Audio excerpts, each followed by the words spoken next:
अस्सलाम वालेकुम viewers, welcome back to my channel study studio. आज की इस वीडियो में मैं बात करने वाली हूँ आर्म्स एंड द मैन की समरी पर। और सबसे पहले आपको बता दूं कि जॉर्ज बर्नार्ड शॉ ने अपने इस प्ले को सबटाइटल किया था as an anti romantic comedy. यानी हमें पता चल गया कि ये एक एंटी रोमांटिक कॉमेडी है और इस पर ये लॉन्ग और शॉर्ट क्वेश्चन भी आ सकता है। और पढ़ते हैं जी। The play was first produced in 1894 at the avenue theatre and then it was published in 1898। इस प्ले के मेजर थीम्स टू हैं, एक है लव और दूसरा है वॉर। अब दोनों ही अपोजिंग बिलीव्स हैं, अपोजिंग आइडियाज़ हैं। इन दोनों आइडियाज़ के दरमियान कॉन्फ्लिक्ट चलता रहेगा। इस प्ले के बैकग्राउंड में एक वॉर को दिखाया गया है, लेकिन ये बात याद रहे कि ये नावल हिस्टोरिकल नावल नहीं है, जस्ट उसको वॉर का पस मंज़र हमें दिखाया गया है। The play has two major themes, war and marriage. War and marriage कह लो या वॉर एंड लव कह लो। The plot of the story is based on war between Bulgaria and Serbia. After being defeated by Bulgaria, the Serbian soldiers are fleeing. क्या हुआ कि Serbia और बल्गारिया के दरमियान जंग है। 1885 में जंग हुई बल्गारिया और सर्बिया के दरमियान। बल्गारियन आर्मी जो थी उसने डिफीट किया सर्बियन को, और जिसकी वजह से सर्बियन सोल्जर्स जो हैं वो अपने फील्ड को छोड़कर भाग रहे हैं। ठीक है, तो Serbian soldier surprises राइना when he enters in her bedroom for shelter. अब इसकी स्टोरी ये है कि राइना जो कि एक रोमांटिक लेडी है, वो अपने बेड चैम्बर में है, वहाँ पर नाइट की ब्यूटी को एंजॉय कर रही है। She is admiring the beautiful landscape, she is admiring the portrait of her lover. Her lover name is Sergius.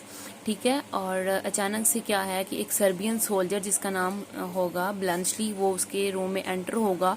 उसके पीछे कुछ लोकल फोर्सेस उसका पीछा कर रही हैं और वो भागता हुआ इसके रूम में, इसके बेड चैम्बर में एंटर हो जाएगा। A Serbian soldier surprises Raina when he enters in a room for shelter. उसको शेल्टर चाहिए, इसलिए वो राइना के रूम में आ जाता है।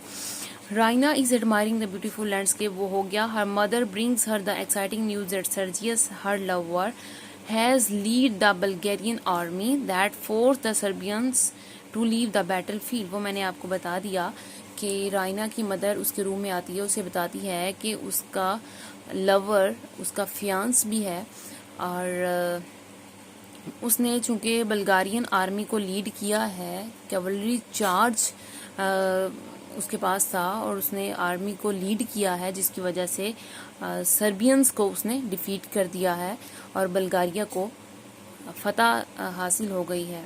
लेकिन रियलिटी कुछ और होगी। ऐसा नहीं है कि सर्जियस का ये सारा कमाल है। हालांकि सर्जियस यहाँ पे एक अनप्रोफेशनल सोल्जर हमें बाद में अपीयर होता हुआ नज़र आएगा और एक फुलिशनेस को इंश्योर करता हुआ नज़र आएगा। नेक्स्ट है जी Sergius. Catherine and Luka leave राइनाज room. राइना के रूम से चली जाती हैं। लूका उनकी मेड सर्वेंट है। Raina admires her lovers portrait and goes to bed with a novel. मतलब वो मैंने आपको बता दिया कि वो नाइट की ब्यूटी को एंजॉय कर रही है, ब्यूटीफुल लैंडस्केप को एडमायर कर रही है, अपने फियांस सर्जियस के पोर्ट्रेट को एडमायर कर रही है कि हाँ जी तुमने तो बहुत बड़ी विक्ट्री हासिल कर ली है, और इसलिए वो बहुत उसको आइडियलाइज कर रही है, बहुत रोमांटिसाइज कर रही है उसको। तो suddenly she hears the sound of bullets, gun shots and of running sound. अचानक वो बुलेट्स की, गन शॉट्स की और किसी के भागने की आवाज़ सुनती है। She rushes to blow out the candles. अब देखें, हम यहाँ पे शी रन्स भी बोल सकते थे, लेकिन कितना अच्छा ये वर्ड हमें मिला कि शी रशीज, वो भागती है। To blow out the candles, चूँकि उसके रात का वक्त है और उसके रूम में जो है अब लाइट बंद होंगी, तो वो कैंडल्स को ब्लो आउट करने के लिए भागती है। The shutter of her room opens and a figure enters, bolting the shutter behind him. Bolting कहते हैं जब हम शटर को ओपन करते हैं या क्लोज करते हैं तो उससे जो आवाज़ आती है उसको कहते हैं बोल्टिंग। अब राइना के रूम में जो फिगर एंटर हुई है वो ब्लैंचली होगा, ठीक है। शी हियर्स हिम पैंटिंग, मतलब उसका दम फूला हुआ था और वो कांप रहा था खौफ के मारे, क्योंकि उसके पीछे लोकल फोर्सेस लगी हुई थी। The man cautions her to be silent और else his revolver may go off. वो कहता है कि तुम खामोश है ना, किसी को ना बताना कि मैं यहाँ हूँ, वरना मेरा रिवॉल्वर जो है वो चल जाएगा। At his command, she lights a candle. In the light of the candle, she sees a middleman. मतलब हमें पता चल गया कि वो एक मिडल स्ट्रेचर का मैन था, and that was Bluntschli a Serbian soldier. और वो हमें नेक्स्ट बताएगा कि वो एक स्विस मर्सिनरी है और वो ज़रप्रस्त है, मतलब कि वो पैसे की खातिर अपनी जॉब करता है। कि हमने चीज़ों को इतना आइडियलाइज़ किया हुआ है वॉर के हवाले से, सोल्जर्स और सोल्जरिंग के हवाले से, कि सोल्जर्स बहुत ब्रेव होते हैं, वो अपनी जानें कुर्बान करने के लिए हर वक्त तैयार रहते हैं, और वो इसी चीज़ को डिसइल्यूजन करेगा। यही हमारे रोमांटिक इल्यूजन्स हैं अबाउट लव एंड वॉर, और इसी इल्यूजन को वो इल्यूड करेगा कि ऐसा नहीं है। सोल्जर्स जो हैं वो भी पैसे की खातिर अपनी जॉब करते हैं, और अगर कंटिन्यूस फायरिंग के साथ एक सोल्जर को रखा जाए तो वो बहुत ज़्यादा लाइक वो डेड हो जाता है और उसके पास फिर ज़िंदगी नहीं बचती। अच्छा, वो एंटर हुआ है और अब हमें पता चला है ही is a Serbian officer who is followed by local forces, मतलब कि बल्गारियन आर्मी के जो बंदे होंगे वो उसके पीछे लगे हुए थे, उसको ढूंढ रहे थे।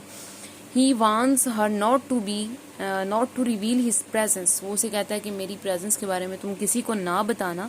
The Bulgarian forces come, but Raina saves him anyhow. तो बल्गारियन फोर्सेस वहाँ उसे ढूंढते ढूंढते आ जाती है और राइना कहती है कि वो यहाँ नहीं है, खैर वो उसे बचा लेती है। लूका जो है वो राइना की मेड सर्वेंट है और उसे पता चल जाता है कि सर्बियन सोल्जर ब्लांचली उसके रूम में ही है। कैसे? By seeing a pistol in the room, Luka knows the secret that the soldier is in Raina's room. As soon as Catherine and Luca are gone, जैसे ही लूका एंड कैथरीन जो कि राइना की mother है वो कमरे से चली जाती हैं, the man steps out from his hiding place, तो वो ब्लांचली अपने हाइडिंग प्लेस से निकल आता है।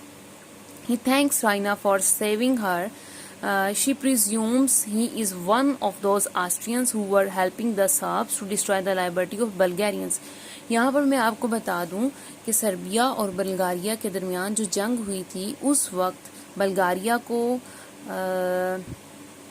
सपोर्ट करने वाली जो फोर्स थी वो रशिया थी और सर्बियंस को ऑस्ट्रियंस सपोर्ट कर रहे थे। तो इसीलिए उसने राइना ने ये समझा कि ब्लांचली एक ऑस्ट्रियन है जो कि सर्ब्स को हेल्प कर रहा था to destroy the liberty of Bulgarians. अच्छा, अब ब्लांचली उसे बताता है राइना को that he is a Swiss mercenary and she should not hate him. वो स्विस मर्सिनरी मतलब कि पेशावर फौजी है कि उसे पैसे की खातिर अपनी जॉब कर रहा है, उसके अंदर कोई एंथुसियाज्म नहीं है, कोई पैशन नहीं है, कोई स्पिरिट नहीं है कि वो अपने आप को रेडी करना चाहता है कि वो मर जाए, अपनी जान कुर्बान करने के लिए तैयार हो जाए, ऐसा नहीं है। और यही आइडिया हमारे माइंड में होता है, रोमांटिक आइडिया हमारे माइंड में होता है और हम चीज़ों को रोमांटिसाइज करना स्टार्ट कर देते हैं।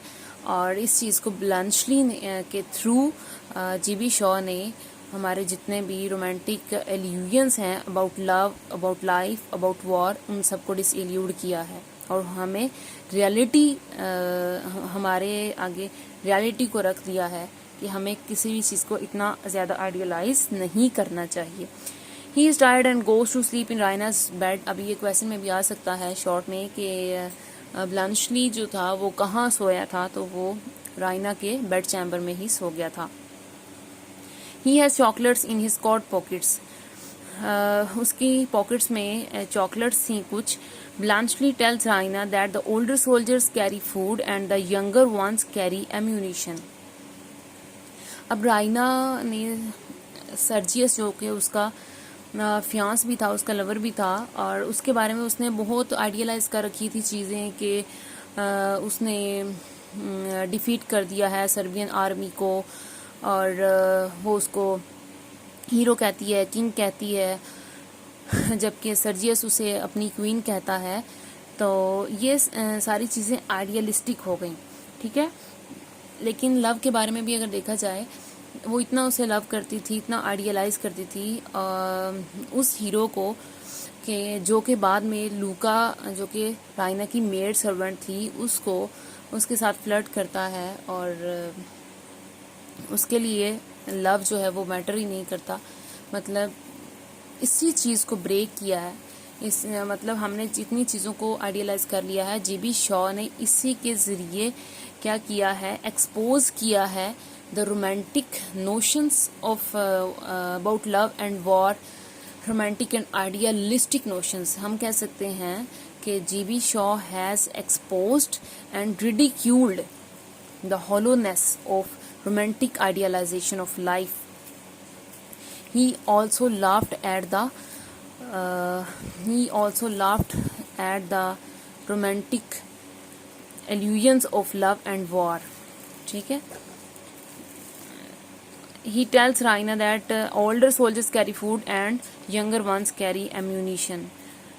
अब वो राइना को बताता है कि बड़े सोल्जर्स जो हैं वो फूड रखते हैं और फूड उसको एनर्जी प्रोवाइड करते हैं. जो छोटे होते हैं, यंगर सोल्जर्स, उनके अंदर कुछ जज्बा होता है कि वो अपने आप को गट सेट रेडी रखते हैं कि मरने के लिए कभी भी तैयार रहते हैं अपने मुल्क की खातिर. Raina wants to prove herself more brave woman.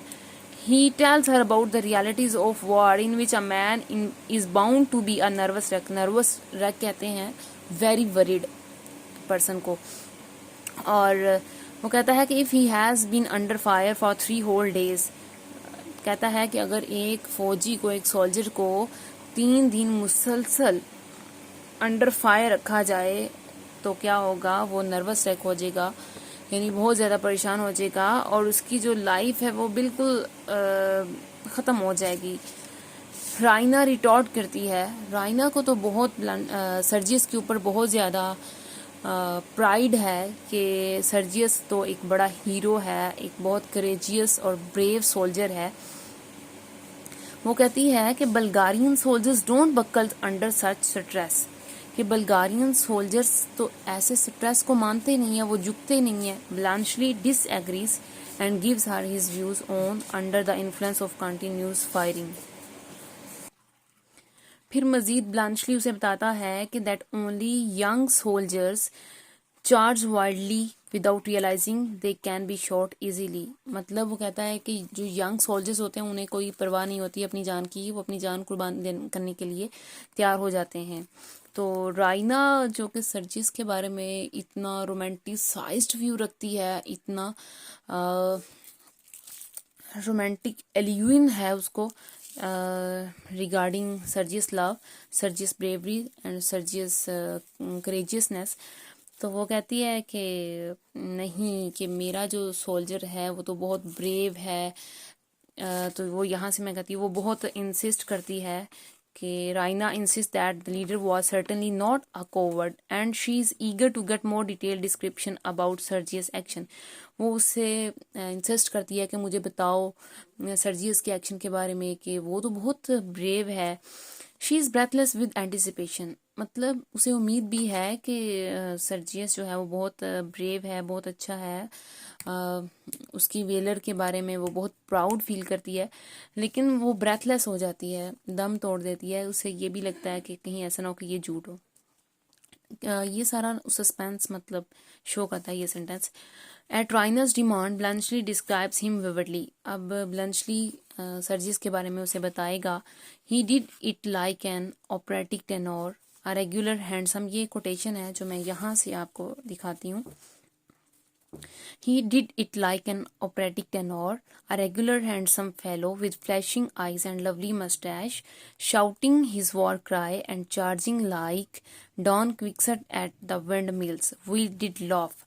तो इस सारी कोटेशन का मतलब क्या बनता है कि ब्लांचली कहता है, ब्लांचली चूँकि एक मैन ऑफ सम सोफिस्टिकेशन है, मतलब दुनियावी मामलात का माहिर है, उसे दुनियादारी का सारा पता है, वो क्या है, वो इतना काबिल है कि वो सर्जियस को कंपेयर कर रहा है to an operatic tenor as well as Don Quixote. While describing the foolishness of Bulgarian soldiers, Blanchely is realistic about his own side. अब ऐसा नहीं है कि वो सिर्फ सर्जियस को ही क्रिटिसाइज कर रहा है कि सर्जियस अनप्रोफेशनल है, यानी ये उसकी ब्रेवरी नहीं थी कि उसने सर्बियंस को डिफीट किया, बल्कि सर्बियंस के पास राइट काइंड के एम्यूनिशंस नहीं थे जिसकी वजह से वो हार गए और लकीली बल्गारियंस को फतह नसीब हो गई. Bluntschli is realistic about his own side, मतलब क्या है, ब्लांचली एक रियलिस्टिक मैन है, मैन ऑफ सम सोफिस्टिकेशन है, वो चीज़ों को आइडियलाइज नहीं करता. तो आइडियलाइजेशन क्या होती है, जीबी शाह कहता है कि idealisation means all that is not based on facts and reality. हर वो चीज़ जो फैक्ट और रियलिटी पे बेस नहीं करती उसे आइडियलाइजेशन कहते हैं. तो लेकिन जो ब्लांचली है वो एक रियलिस्टिक मैन है, वो चीज़ों को रियलिस्टिकली देखता है. It is a height of irresponsibility that the Serbians did not have proper ammunition to retaliate. वो बताता है कि सर्बियंस के पास इतना एम्यूनिशन नहीं था कि वो रिटेलिएट कर सके. The Bulgarians have won a victory out of sheer luck or else their strategy was suicidal. कहता है कि उनके पास एम्यूनिशन नहीं था जिसकी वजह से वो रिटेलिएट नहीं कर सकते, अदरवाइज बल्गारियंस को भी फतह नसीब ना होती, क्योंकि उनकी जो स्ट्रैटेजी थी वो बहुत ही सुसाइडल किस्म की थी. In his opinion Sergius ought to be court martialed for being caught up for being unprofessional, मतलब वो सर्जिस को कह रहा है कि ये अनप्रोफेशनल है. Moreover he feels embarrassed when he recognises Sergius in the photograph and learns that he is Raina's lover. उसे पता चलता है कि सर्जियस राइना का लवर है और फियांस भी है, तो वो बड़ा एम्बेरस्ड फील करता है कि इतना कोवर्ड पर्सन जो है ये इस लेडी का लवर है, बड़ा एम्बेरस्ड फील करता है. अब यहाँ पे मैंने जब आपको बताया कि ब्लांचली एक रियलिस्टिक मैन है, तो यहाँ पे हमें पता चलता है कि Raina asks him to flee by pipeline but he is afraid. How can he do it when he was in danger? He knew not how to climb up this pipe but now he was out of danger and thought it impossible to use this way to go down. मतलब अब राइना उसे कह रही है कि तुम इस pipe से चले जाओ, और वो कहता है कि मैं जब आउट ऑफ डेंजर, अब तो मैं आउट ऑफ डेंजर हूँ, लेकिन जब मैं डेंजर में था तो तब भी मैं ये सोच नहीं सकता था कि मैं इस पाइप को कैसे क्लीम अप करूँ. तो अब तो मैं ख़तरे से बाहर हूँ, तो मैं अब भी नहीं सोच सकता ऐसा कि मैं इस रास्ते का इंतखाब करूँगा यहाँ से जाने के लिए.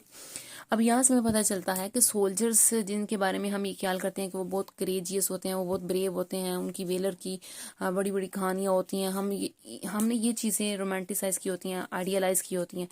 तो यहाँ से हमें पता चला कि एक सोल्जर होने के बावजूद वो एक पाइपलाइन को क्लीम अप नहीं कर सका, ब्लांचली. तो यहाँ पे ये दिखाकर हमें जॉर्ज बर्नर्ड शॉ ने ये शो किया है कि हमें ब्रेक करना चाहिए, आइडियलाइजेशन ब्रेक करनी चाहिए. ठीक है, तो नेक्स्ट है जी,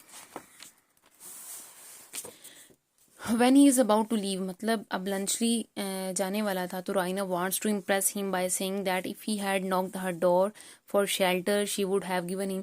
मतलब अब उसको वो अच्छा लग गया और वो चाहती है कि उसे इम्प्रेस कर ले और उसे लाइक उसे मैरिज कर ले.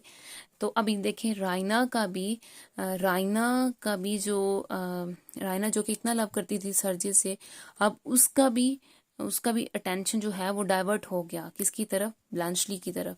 अब ये लव तो ना हुआ, क्योंकि रियल लव तो कभी भी डाइवर्ट नहीं होता, वो तो एक पर ही मतलब रहता है.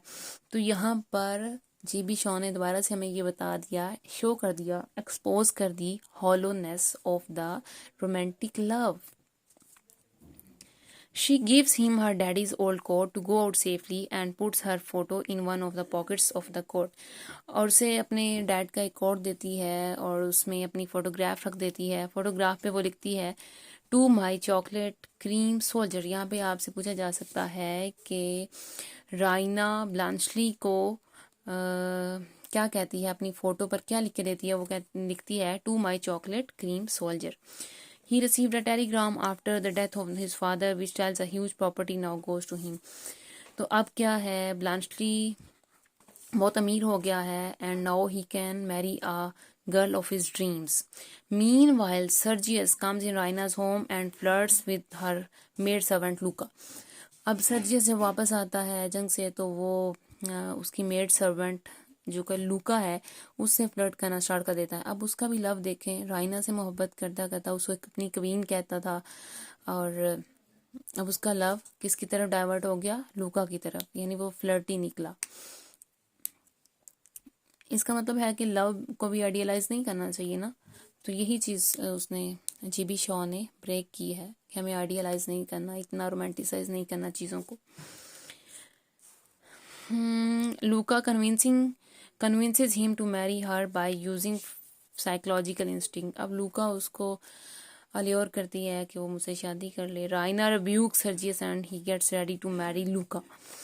राइना सर्जियस को रिब्यूक करती है और वो उससे लूका से मैरी करने के लिए तैयार हो जाता है. ब्लांचली asks राइना to accept him as her suitor. She readily accepts the officer, so both are engaged. तो ब्लांचली एंड पे क्या होता है, क्या करता है कि वो राइना को प्रपोज करता है and she readily accept her proposal. Now they are both engaged and the play now ends in a happy mood that proves it as a comedy. ठीक है, तो यहाँ पर एक लास्ट क्वेश्चन मैं आपको बता दूं कि ये पूछा जा सकता है कि how arms and the man is an anti romantic comedy. तो वो मैं आपको अभी दिखाती हूँ. Arms and the Man is a thought-provoking anti-romantic comedy. Shaw attacks the romantic ideas about love and war. Shaw has aptly called Arms and the Man as an anti-romantic comedy for क्योंकि in the play he has exposed the hollowness of the romantic notions of love and war. Romanticism से क्या मुराद है? All that is not based on reality and facts. All shams कहते हैं one who claims to be what he or she is not. मतलब जो इंसान है ही नहीं वो शो करे कि मैं हूँ. और false conventions are romantic because they are not based on facts. And next है throughout his career GB Shaw waged a war against romantic and idealistic notions about life, against shams and hypocrisy, and this war begin with Arms and the Man. यहाँ से हमारा answer बनता है, इसका answer अगर हमने देना है ना कि how arms and the man is an anti romantic comedy, तो वो हम यहाँ से करेंगे कि shows arms and the man is an anti romantic comedy. He attacks the romantic ideas about love and war. The play is anti-romantic because in it Shaw has attacked the romantic idealization of life, and it is a comedy because in it he has exposed and ridiculed the hollowness of romantic love and heroic ideals of war. He laughed at romantic illusions about love and war. Shaw laughs, but his laughter has a serious intention. He is both witty and thought-provoking. ये एक डायडेक्टिक play है और इसमें शाह का जो purpose था वो यही था कि is to make his reader see the truth about love and war and soldiering. ये सब था कि हमने लव के बारे में जो आइडियलिस्टिक व्यूज़ बना रखे हैं, जो वॉर के बारे में आइडियलिस्टिक और रोमांटिक इल्यूजन्स हमने अपने माइंड में बना रखे हैं, उसको ब्रेक कर रहा है जीबी शॉ. और इसी तरह से है ये एक anti romantic comedy. And so viewers, if you like my video, please subscribe my channel and hit the bell icon so you may have all the informative lectures. Thank you so much and Allah Hafiz.